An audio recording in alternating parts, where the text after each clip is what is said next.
بسم الله الرحمن الرحيم صلى الله على سيدنا محمد وعلى أهل بيت سيدنا الطاهرين.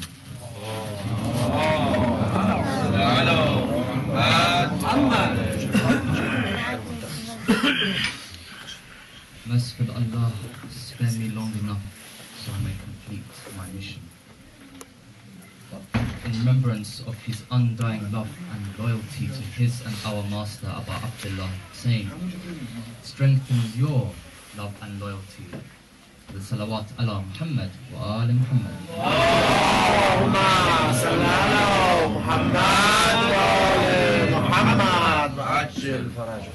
Second, in remembrance of his sister al-Masa'ib Zainab, salawat ala Muhammad wa ala Muhammad. Allahumma salli ala Muhammad wa ala Muhammad. And the third, in allegiance and honor of our current Imam, Sahib al-Asr wa Zaman, salawat. Allahumma salli ala Muhammad wa ala Muhammad wa ajil farajah. My speech today will be a continuation of my last speech regarding Azadari. Last speech I spoke about some prophets. I spoke about some prophets, but all prophets have done Azadari for Imam Hussain. There's many hadith where every prophet who had passed through Karbala in one way or another felt the pain of Hussain. When they shed blood, like Hazrat Adam alayhi salam, or they were thrown into a typhoon and brought down to the ground, or when they felt heavy and depressed, when they cried, when they did whatever, sent that to Yazid, all the prophets, without doubt, were Azadar of Hussain. Some people say, well, they're prophets, that's what we expect from them. They're guidance for humanity. I said, okay, so if you don't regard yourself or want to follow the Prophet, you think that they're too high and we're just humans, then I say this one phrase. For us as humans, shouldn't we aim for the moon? Shouldn't we aim for the moon? So if we miss the moon, then we're still amongst the stars. In other words, don't have your aim so low that if you miss it, you become lower. Hold your aim up high, so in case you miss, you're still amongst the good. I said, okay, they're prophets, so I'll bring forth animals. I spoke about the owl, which I gave the reference to one of my elder brothers, actually in place of my father.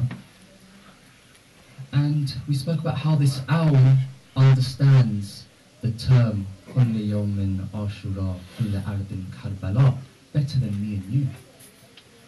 Not you, me, myself. This owl knows the meaning of this phrase better than me. Why? Because this owl every day is an Azadar, saying every day. During the night it stays awake and sends curses upon Yazid and blessings upon Imam Hussain. And we see that it's banished itself from places of good food, nice lands. Why? Because it said that the night, to me, is brighter than the day in which Hussain was martyred. This is an owl. An owl. And I spoke about sheep as well. Ismail. But they never drank from the Al-Furat. And their excuse was that we understand that a day will come Hussain will not drink from this water, so why should we?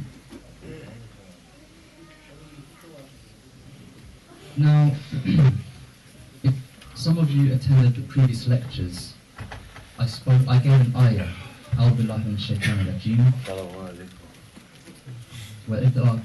وإذا قيل لهم اتبعوا ما أنزل الله قالوا بل نتبع ما وجدنا عليه آباءنا أولو كان الشيطان يدعوهم إلى عذاب السعير.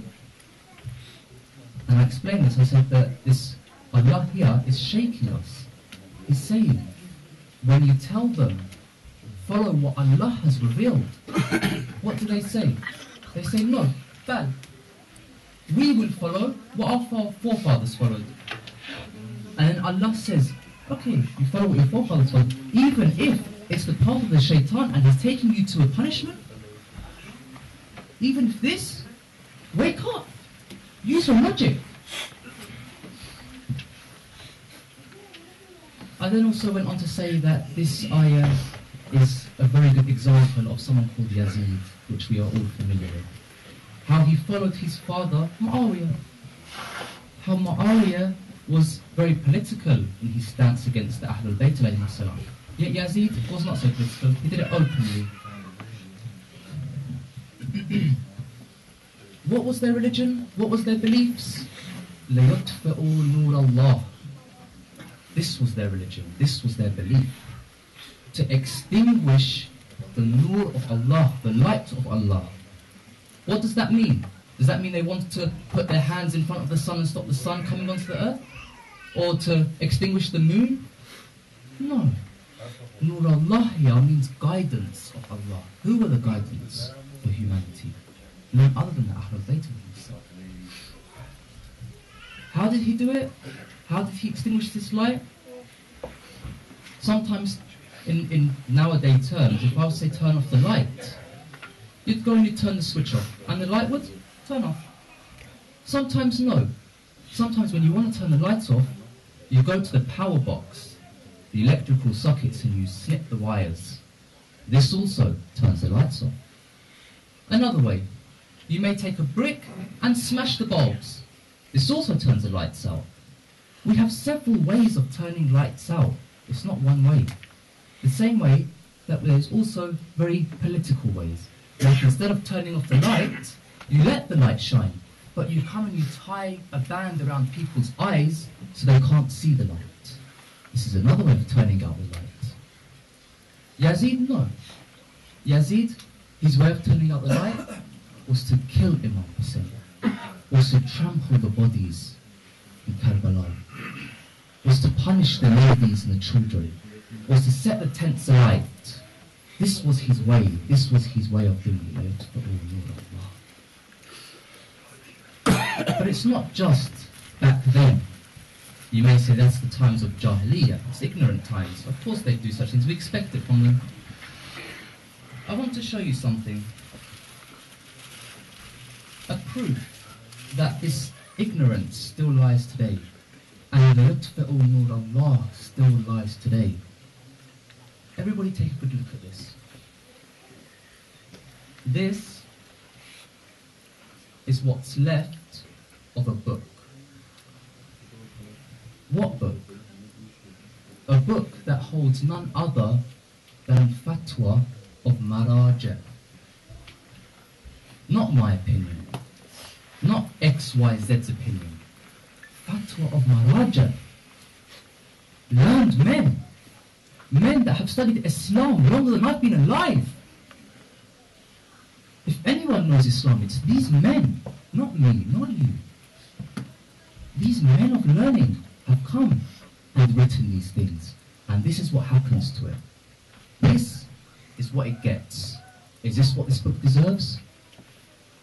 Is this what these men of learning have spent all their lives studying for? Trying to guide the people, and this is what happens to it? From who? From a Christian? No. From a Jew? No. From an atheist? No. From Shia Muslims. Shias. From certain Islamic centers. I won't say who or where. My aim is not to disrespect anyone or to ruin anyone's respect, but just to say that certain places, this is how they treat things. I'll put it aside. What's in this book? Like I said, Fatwa of Maraja.